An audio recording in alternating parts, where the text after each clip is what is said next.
Dans un monde plongé dans les ténèbres, une légende racontait qu'un démon nommé Ararat cherchait à dominer l'humanité. Face à cette menace, un ange gardien, Elara, fut envoyé pour protéger et sauver les hommes. Leur affrontement déterminerait le sort du monde. Elara, un ange gardien, vivait paisiblement parmi les cieux, veillant sur les âmes humaines. Un soir, alors que les étoiles brillaient intensément, elle reçut un message divin. La voix de l'archange lui annonça qu'elle devait descendre sur terre, déguisée en humaine, pour sauver l'humanité de la menace d'Ararat, un démon maléfique. Sans hésitation, Elara accepta sa mission.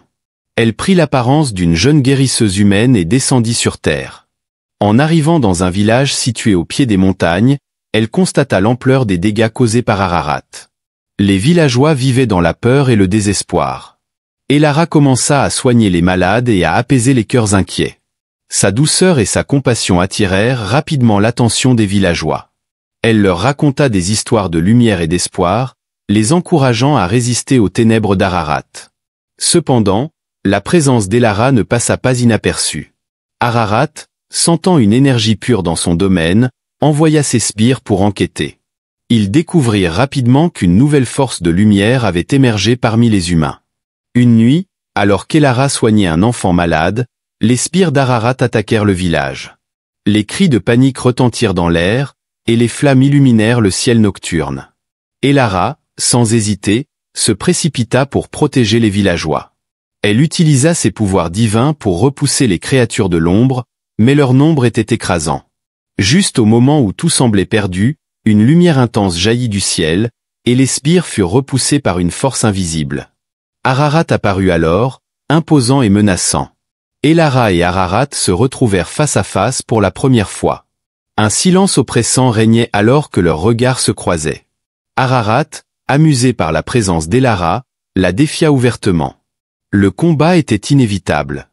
Après cette confrontation, Elara réalisa qu'elle devait trouver un moyen de renforcer ses pouvoirs pour affronter Ararat. Elle entreprit un voyage à travers des terres dangereuses, à la recherche de reliques anciennes et de sages cachés.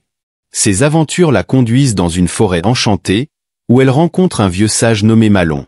Ce dernier lui révèle l'existence d'une pierre sacrée capable d'amplifier la lumière divine. Cependant, pour obtenir cette pierre, Elara devait prouver sa pureté et sa détermination en surmontant plusieurs épreuves. Les épreuves étaient conçues pour tester le cœur et l'esprit d'Elara. La première épreuve consistait à traverser un labyrinthe d'illusions, où elle devait affronter ses peurs les plus profondes. Malgré les visions terrifiantes, elle garda sa foi et trouva la sortie. La deuxième épreuve était une épreuve de compassion. Elle devait sauver une âme tourmentée, un esprit perdu dans le désespoir. Elara utilise toute sa douceur et son amour pour apaiser l'esprit et le guider vers la lumière. La dernière épreuve était une épreuve de sacrifice. Elle devait offrir une partie de sa propre énergie pour sauver une créature mourante. Sans hésiter, elle donne une partie de sa lumière, et la créature revint à la vie, révélant être le gardien de la pierre sacrée. Avec la pierre sacrée en sa possession, Elara sentit ses pouvoirs se renforcer. Elle revient au village, prête à affronter Ararat une fois de plus.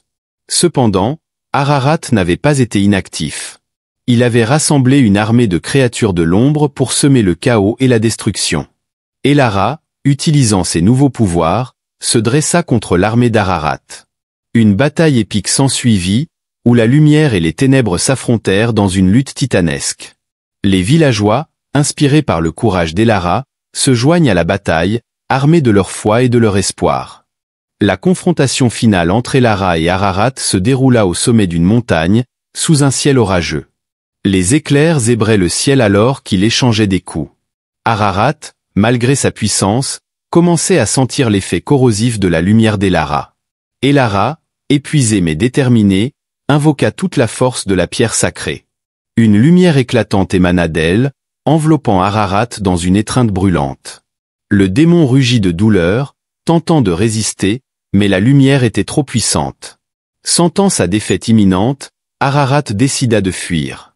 Il déploya ses ailes noires et s'envola vers les ténèbres, jurant de revenir un jour. Elara, bien que victorieuse, savait que la menace d'Ararat planait toujours, mais elle avait gagné du temps pour l'humanité. Avec le départ d'Ararat, les ténèbres commencèrent à se dissiper. Les villageois, inspirés par le courage et le sacrifice d'Elara, entreprirent de reconstruire leur foyer. Elara les guida, utilisant ses pouvoirs pour guérir les terres et les cœurs meurtris. Les villageois, reconnaissants, érigèrent un sanctuaire en l'honneur d'Elara, symbole de leur foi renouvelée et de leur détermination à vivre dans la lumière. Elara continua de veiller sur eux, prête à intervenir si Ararat revenait. L'histoire d'Elara et d'Ararat devint une légende transmise de génération en génération. Les enfants grandirent en écoutant les récits de la grande bataille et du courage de l'ange gardien. La pierre sacrée fut conservée dans le sanctuaire, un symbole de protection et d'espoir. Elara, bien que déguisée en humaine, continua de veiller sur les villages environnants. Elle s'assura que l'esprit de courage et de foi perdure, enseignant aux jeunes l'importance de la compassion et de la lumière. Des années passèrent, et le monde commença à guérir des blessures infligées par Ararat. Bien que les ténèbres existent toujours, la lumière d'Elara brille comme un phare d'espoir. Sa mission, bien que difficile, rappelle à tous que même dans les moments les plus sombres, la lumière et l'amour peuvent triompher. L'histoire d'Elara et d'Ararat est un témoignage de la lutte entre le bien et le mal, de la force de la foi et de la puissance de la lumière. Elle montre que, malgré les défis et les épreuves, l'humanité peut être sauvée par le courage, la compassion et la détermination.